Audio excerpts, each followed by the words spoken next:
So Dricuss du Plessis has refused to fight Israel Adesanya in UFC 300, and we got to ask the question, is this smart or is this cowardice? Now, most MMA channels are going to do one or the other. In other words, they're going to give you the hot take in order to garner attention. And sometimes that may not be the most accurate type of news corresponding that you could get out of a content creator. Now, why is that? Because there's multiple layers that you have to understand and nuances into these situations that are not often talked about. And quite frankly, many of them are not sensationalized enough for you to garner your attention. So hopefully, this objective take, looking at it from both sides of the aisle, can give you a better insight on what exactly is happening here and why, for the second time around, Dricuss du Plessis has refused to fight with Israel Adesanya. First as a challenger, now as a title holder and the current undisputed champion of the 185 division. So with that in mind, is it cowardice for him to not take this fight, knowing that for 5 rounds he went in there with Sean Strickland, threw about 100 punches, probably took 100 punches. Obviously, this is not an accurate metric. I'm giving you guys an exaggeration to, once again, sensationalize your mind into trying to understand the severity of this particular situation. But that's the reality of it. Now, a lot of guys will take a very methodical route in terms of the matchmaking and the matches that they are willing to take and the matches that they are willing to answer to. For example, Jon Jones has fought Chael Sonnen. We all know this. He's beaten him in the first round and dominated him with ease. However, what we don't know is prior to that, especially if you're not a hardcore long-time MMA fan, you didn't know that an entire fight card was canceled primarily because of Jon Jones and Chael Sonnen, and refusing to fight Chael Sonnen as a result of a short notice type of scenario. In other words, he was scheduled to fight Dan Henderson, which, by the way, would have been a great matchup, would have been a great resume for Jon Jones in the process of that. But the man got injured, and hence, here comes Chael Sonnen stepping in on a short day's notice. By the way, Jon Jones refused. You want to know why? Well, first off, let's try to look at who Jon Jones is in the present time. And I'm not talking about the opinions that people have of him when it comes to Tom Aspinall and things of that nature. I'm talking about his overall career. Undeniable, the man has a great resume. He's got a great legacy. And you want to know why? Well, for one, he didn't go out and take the fights that he knew he couldn't win, or fights that were just on a short notice, such as dangerous opponents like Chael Sonnen back in the days in his prime, especially when he didn't train for him in the kind of way that he trained for Dan Henderson. Maybe perhaps he knew that Dan Henderson was not going to be as wrestling heavy, even though he is a wrestler like Chael Sonnen, but won't use it as much as he will. So he had to prepare for that. And the second time around, when he actually did have a real scheduled bout with Chael Sonnen, what had happened in the process? He took him down with ease, just like what he did in the Cyril Gane fight in recent times, and ground and pounded him.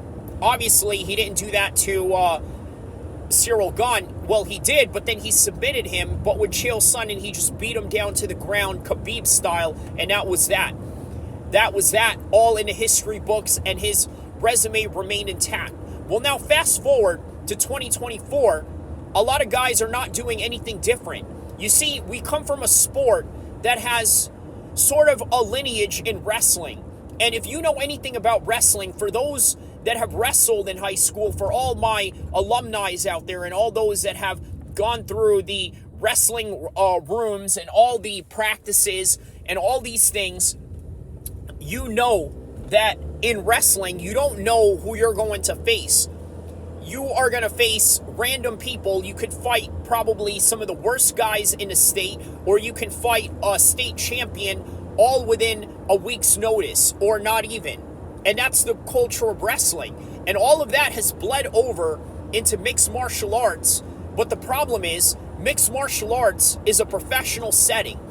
not only is it a professional setting, if you're at a certain level, there are certain legacies that you want to remain intact in order to build your brand outside of your fight career so that you can monetize your image and your whole entire brand as a whole. Which is why certain guys are going to take calculative decisions in certain instances when it comes to taking short notice fights. Now, here's the thing. Is it cowardice of Dricuss du Plessis to do that, considering that he's had injuries after injuries, and then on top of that, he just came from a 5-round fight only to turn around within a 3-month span, not have the time to recover while trying to peak for another fight? I mean, look, to each its own. Look at Israel Adesanya. This guy has been active. He's claimed that he's been in fights where he was injured and still walked in there and did the damn thing. But the problem is, not every fighter is the same. Not every fighter has the same career trajectory, and not every fighter is going to make the same amount of choices that the other guys will, or the same amount of risk that one guy over the other will. And one thing that you got to understand is that no matter what decisions any of these guys make, you have to respect it either way. I'm going to tell you why. Because number one, if they don't choose to take that fight because they want to have their legacy remain intact, well, guess what? They are also doing something very good for the business, for the industry of mixed martial arts, because they are saving themselves to build an even bigger fight down the road so that we can have these great matches, these great events. For example, take Max Holloway. He recently took a fight with Justin Gaethje. And by the way, with many experts and pundits in the sport, the one thing that we all can agree on is that Max Holloway is going to take a serious amount of damage going into this fight, and perhaps may have missed out on the opportunity of having a new champion at 145, such as Ilia Topuria. Now, why is that? For one, you got to understand something. Max Holloway has fought Volkanovski several times, okay? And a lot of those were controversial, but nonetheless, Volkanovski came out on top in those situations. And as a result, the one thing you have to understand is that now he's lost an opportunity because Volkanovski remains on top. Well, now here's this new superstar, Ilia Topuria, who has just beaten Volkanovski, knocked him out, and Max Holloway has an opportunity to get in there and possibly prove that he is the best 145 fighter in the world. But now all of that is going to be delayed because of the damage that Justin Gaethje will give you. And anybody who knows anything about mixed martial arts knows that when you're in a fight with Justin Gaethje, you are in for a violent scrap that could be life-altering, career-altering, and everything in between. So, once again, this is the matters of choices that these guys make in order to fill up a card.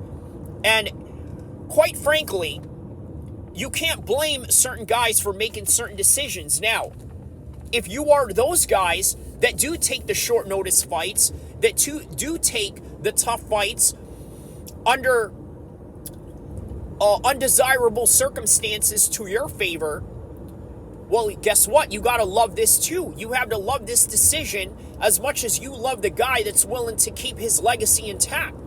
Because guess what?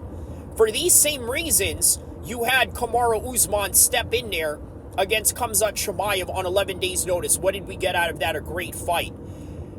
For the same reason, in that same card, that Volkanovski stepped in there against Islam Makhachev, only for him to get knocked out. But in the process, if you're an Islam Makhachev fan, you could appreciate it because now it made Islam Makhachev look really good. Who would have thought that Islam Makhachev could score a head kick knockout? So that's the reality of this whole thing. So you can either call one guy a coward, or you can call one guy being smart as trying to keep his legacy intact. But either way, I think that if you really believe that a person is a coward for not taking a fight, and you put it out there on social media, and you put it out there as a content creator, guess what? I'm sorry to tell you, you're doing it for sensationalized reasons. And if you are the guy that respects the guy who manages to want to keep his legacy intact by not taking these undesirable matches, well, you're a true fan of that particular person. But the fact of the matter is, are you really a true fan of the sport? And I think that these are the nuances that not many people are going to talk about, because quite frankly, they're too complicated. And not only are they too complicated, but they are also, quite frankly, not exciting for the minds of people that want the trash talk and want the big headlines or the titles on the screen that screams out, hey, this is drama and attention that you have to watch. But I hope with the truth and the nuances and the different varying layers of this particular matter that I'm explaining to you, I hope that has given you some kind of sensation, that's giving you some sort of satisfaction in what it is that you're looking for when it comes to finding out answers, or the type of content that is honest with everything and holds no punches in the truth and doesn't really care about whether it's sensationalized or not. Of course I care that I want to entertain fans, that I want to entertain people from around the world with making a video. But I also want to remain and give you guys a sense of integrity in terms of letting you know the truth about everything. Because not everything is all good and not everything is all bad. Just like life, everything is in between. And I hope I can be in your life when you like and subscribe to these particular channels, because I'm going to give you guys the best content, but not only that, the most honest content that any YouTuber out there can give you. So I hope that you enjoyed these 12 minutes that I just dropped for you guys, explaining why Dricuss du Plessis is not taking this fight at UFC 300. Now, did this fight make UFC 300 less appealing? Probably, but still, it's UFC 300, and by the end of the day, we're going to watch it. It's just that we are missing out on this big fight that has all this big sensationalized beef and documented conflict that both of these men have been facing with each other since the summertime and maybe even before that. So once again, don't forget to like and subscribe. I hope you guys liked this particular content, and I'm going to be dropping more in the future, inshallah.